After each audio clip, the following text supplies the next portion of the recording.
smile, she watched his eyes follow the course of her hand.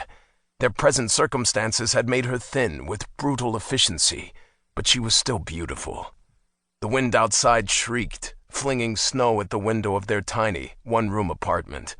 The blizzard had come at the worst possible time. He couldn't hunt in this. It wasn't his fault, she knew that.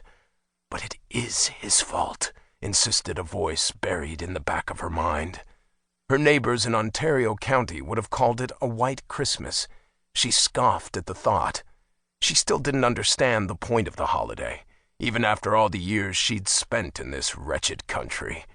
Luca reached into the large side pockets of his black cargo pants and pulled out a foil-wrapped parcel. "Take this, my queen," he said, holding it out. "I was saving it in case you didn't have enough." He peeled back the foil to show her a piece of meat that was seared just enough to keep its juices inside. She looked at his emaciated face. He had always put her needs before her own. "You eat it, Luca." He shook his head. "No, my queen. I'm not hungry." "You are so thin, dear one." "No, my queen. I am fine. You need this more than I do."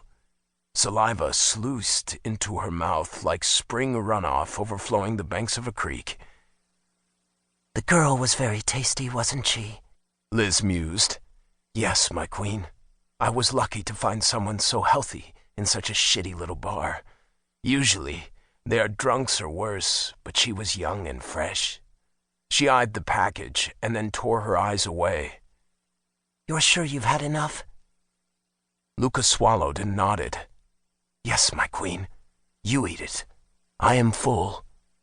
He was lying, of course. It only took one look at him, bony, haggard, almost cadaverous in truth, to see that he needed the meat. She understood his loyalty, his fealty. It was as it should be, after all. In her own way, she loved and honored him too, and regretted that circumstance, and his devotion to her made him look like a man ravaged by a wasting illness. At the same time, she was hungry. She shrugged and reached for the meat. "If you are sure, my champion." "I am sure, my queen," he said, avoiding her gaze. "Thou art mad now, Luca, and reft of mind," she whispered, and he winced. As she ate, her eyes drifted around the little efficiency with forced indolence, lingering on all the things she detested about the place. The peeling, atrocious wallpaper, the stained carpeting, the unstable kitchen table, the broken television, all of it. She forced herself to swallow. "This place."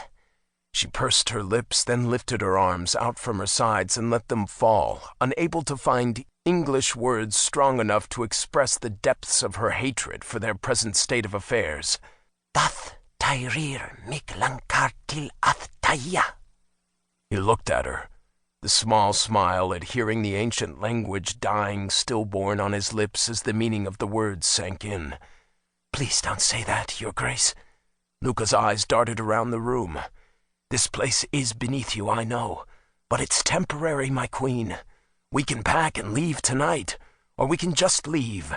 We can go somewhere else, another state maybe, or back to Scandinavia.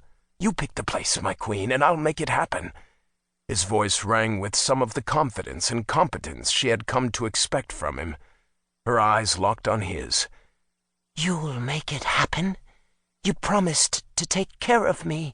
She waved her hand at the room around them. "Is this taking care of me?" He withered under her scrutiny, and his gaze slithered away from hers. "Don't you look away from me," she snapped, mounting fury pounding its staccato rhythm in her temples. He snapped his head up as if she had slapped him and met her gaze. I'm sorry, my queen, for all of it. This place." He shook his head, looking lost and helpless. "I've allowed myself to grow soft. Everything is so easy here. It was..." Like some wild beast, anger leaped into her mind, jaws snapping, saliva flying. "You've grown soft? It was too easy? For these reasons I go hungry?" Her voice boomed, filling the small apartment with her fury. Her breath tore air from the room in ragged gasps. She had to clamp her